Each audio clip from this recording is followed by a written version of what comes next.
The city of Pocahontas has an ordinance that if you are not in compliance with another city ordinance, the city can cut off your water. But how does it get to that point? Our Jake Tester joins us in the studio with more. Jake. I spoke to Mayor Keith Futrell about this ordinance, and he said there's a lot more than just turning someone's water off if they aren't following an ordinance.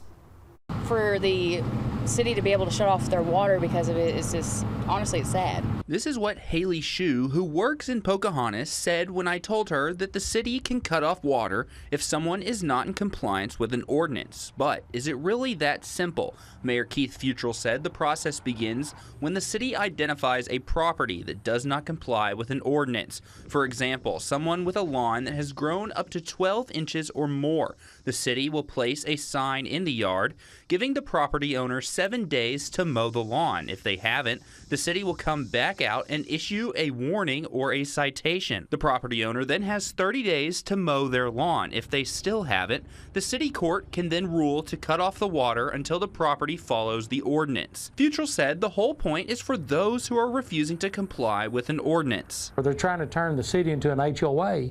That's just not true. We just want the city to be clean so when somebody comes through it, they can say, I had a good experience at Pocahontas. Or, hey, I don't want to live somewhere. I might want to live in Pocahontas. And if there is someone who is physically unable to follow an ordinance, we're not looking for little Miss Smith who's 90 years old.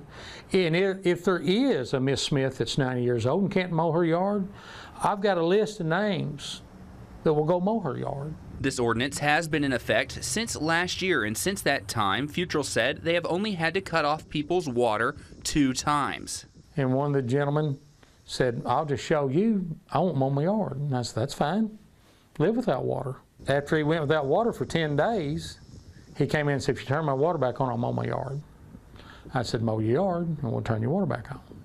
And we did.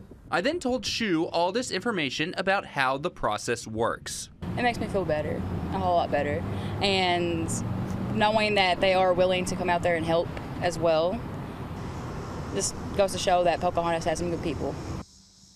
Futrell added that if anyone has any questions about this ordinance or any other city question, his door is open. Reporting in the studio, Jake Tester, K8 News. Jake, thank you.